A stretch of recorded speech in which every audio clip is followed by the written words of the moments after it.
आपण पाहत आहात ठळक घडामोड निर्भीड पत्रकारिता। बारामतीतील सावकाराचा खून करून पसार झालेल्यांना चाकण पोलिसांनी केले जेरबंद। बारामती तालुक्यातील सावकाराचा व्याजाच्या पैशाच्या वादातून खून करून पळालेल्या दोघांना चाकण पोलीस ठाण्याच्या हद्दीत बहुळ तालुका खेड जिल्हा पुणे गावच्या हद्दीत डोंगरात लपून बसलेले असताना चाकण पोलिसांनी अटक केली आहे।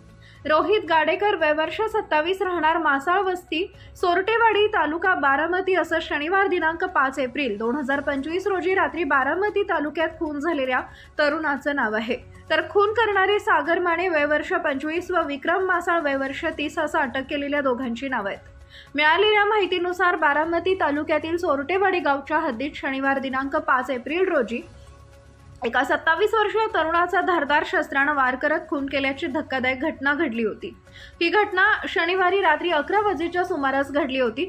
वडगाव निंबाळकर पोलीस ठाण्यात या प्रकरणी गुन्हा दाखल करण्यात आला होता। आर्थिक व्यवहारातून सदरचा खून झाल्याची बाब समोर आली होती। सोरटेवाडी कुलकर्णी चारी येथील आरोपींनी रोहित गाडेकर यांच्या छातीवर व मानेवर धारदार शस्त्राने वार करून खून केला होता। रविवार दिनांक 6 एप्रिल 2025 रोजी गोपनीय बातमीदार यांच्या मार्फत चाकण पोलिसांना माहिती मिळाली की वडगाव निंबाळकर येथील रोहित सुरेश गाडेकर राहणार सोरटेवाडी तालुका बारामती याचा खून झाला होता। यातील अज्ञात आरोपी हे बहुळ तालुका खेड येथे एका ठिकाणी डोंगरावरील गोठ्यावर लपून बसलेत। त्यानंतर चाकण पोलीस ठाण्याचे सहाय्यक पोलीस निरीक्षक प्रसन्न जराड, पोलीस अंमलदार हनुमंत कांबळे, सुनील भागवत, रेवण खेडकर, शरद खैरनार, महेश कोळी यांचे पथक बहुळ गावात पोहोचले।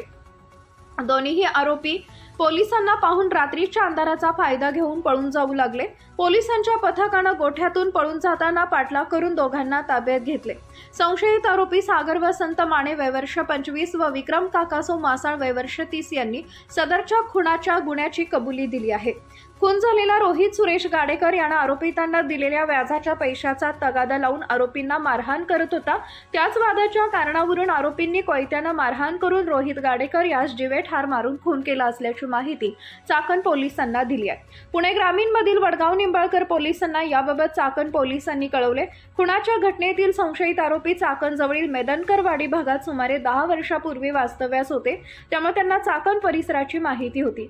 त्यामुळे त्यांनी खून केल्यानंतर लपण्यासाठी चाकण जवळील बहुळमध्ये येऊन आसरा घेतला होता। मात्र या दोन्ही आरोपींना चाकण पोलिसांनी जेरबंद केले। चाकण पोलीस ठाण्याचे सहाय्यक पोलीस निरीक्षक प्रसन्न जराड व त्यांच्या पथकाने केलेल्या कारवाईचं कौतुक होत आहे।